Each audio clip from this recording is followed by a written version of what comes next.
Friends, welcome back to ওজো and mom cooking and blogging.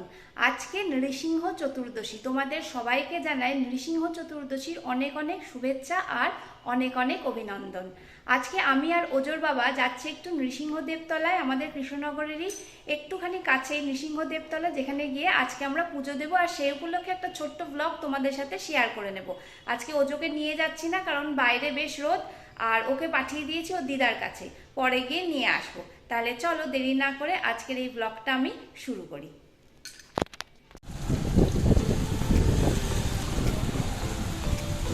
আমরা বেলা 10:30টায় রওনা হয়েছিলাম।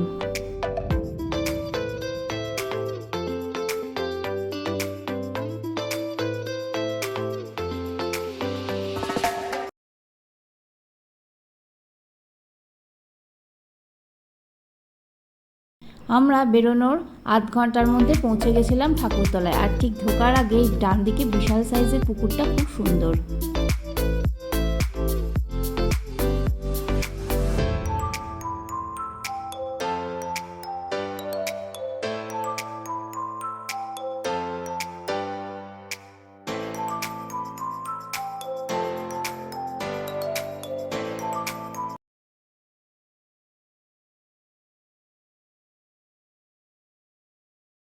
আজকে ঠাকুরতলায় ঢুকতে গিয়ে ভীষণ রকমের একটা ভিড়ের সম্মুখীন হলাম।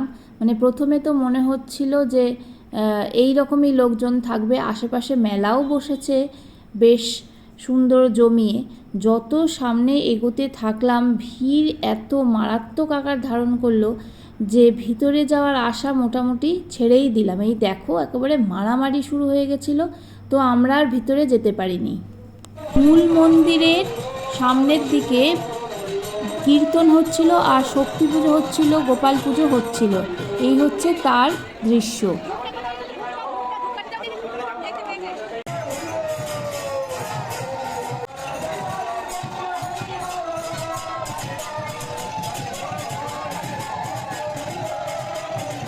এরপরে আমরা চলে গেছিলাম মন্দিরের পিছন দিকটায়। এইখানে লেখা আছে শ্রী শ্রী নৃসিংহদেব জয়তু এবং বিভিন্ন নিয়মকানুনগুলো এখানে লেখা আছে। পিছন দিক দিয়ে গিয়ে ডান দিকে একটা গাছ আছে, সেই গাছে সবাই মানত করে ঢিল বাঁধে, কারোর মানত পূরণ হলে ঢিল খোলে। এখান থেকে প্রণাম করে আমরা বেরিয়ে পড়েছি বাড়ির উদ্দেশ্যে। আর বেশিক্ষণ দাঁড়ায়নি, কারণ এত ভিড় ঠেলে ভিতরে প্রবেশ করা সম্ভব ছিল না। এবার যাচ্ছি বাড়ির দিকে। নৃসিংহদেব তলা থেকে চলে আসলাম, কারণ এত ভিড় আজকে যে দেখাই যাচ্ছে না, ঠাকুর তো দর্শন করতেই পারলাম না। লাইনেও এত লম্বা লাইন আর এত মারামারি, সেখানে মারামারি করতে পারলাম না। তারপরে ভাবলাম যে একেবারে ওজোকে নিয়ে বাড়িতে চলে আসব, কিন্তু আকাশে আজকে মেঘ ছিল। ওকে আনতে যাওয়ার সময় মাঝপথে দেখি বৃষ্টি শুরু হয়ে গেছে, মানে মাঝের একটু আগেই দেখলাম। সেজন্য আবার ফিরে বাড়িতে চলে আসলাম, আর গেলাম না। পরে গিয়ে ওকে নিয়ে আসবো। এখন খাওয়া দাওয়া করবো, তারপরে রেস্ট নেব, তারপরে বিকেলবেলা ওকে আনতে যাব। ইচ্ছা ছিল একটু আইসক্রিমও খাবো, কিন্তু যা আকাশের অবস্থা, আইসক্রিম কী করে কিনতে যাব, তাই আজকে আর হবে না। দুপুরবেলা খাওয়া দাওয়া শেষ করে এখানে রসগোল্লা নিয়ে বসেছি। এইটা আমাদের পাশের ফ্ল্যাটের সংযুক্তার ঘর থেকে এসেছে, ওর ছেলে হয়েছে রিসেন্টলি, তো সেই সুবাদে বা সেই আনন্দে আমাদের রসগোল্লা খাওয়ানোর পর বিকালে বেরোবো।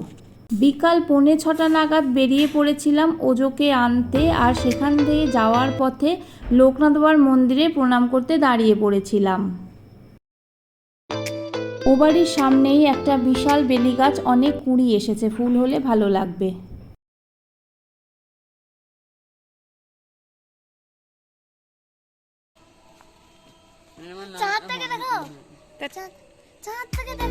সন্ধেবেলা এসেই লুচি করতে লেগে গেছিলাম। আজকের সন্ধ্যের টিফিন গরম গরম লুচি আর পনির ভাপা।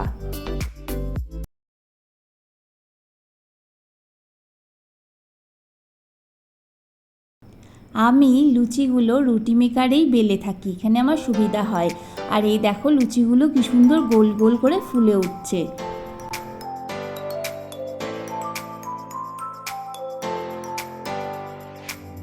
রুটি মেকারে কি করে লুচি বেলি সেটা শুনে একটু অবাক হচ্ছ তো?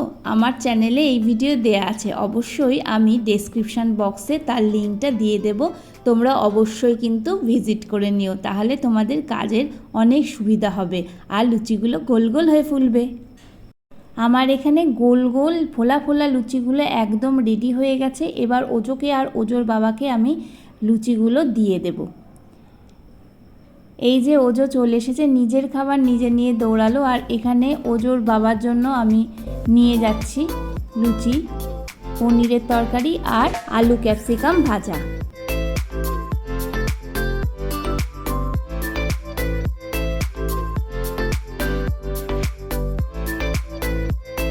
খাওয়া শেষে ওজো পড়তে বসে গেছে মিসের কাছে।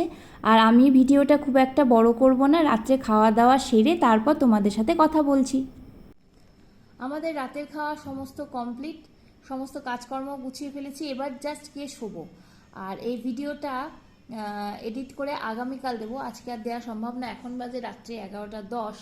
সকালবেলা উঠে কাজকর্ম আছে, আর ও কদিন ছিল না, সেজন্য পড়াশোনাটাও হয়নি। সেইগুলো সমস্ত বাকি পড়াশোনাটাও করাতে হবে।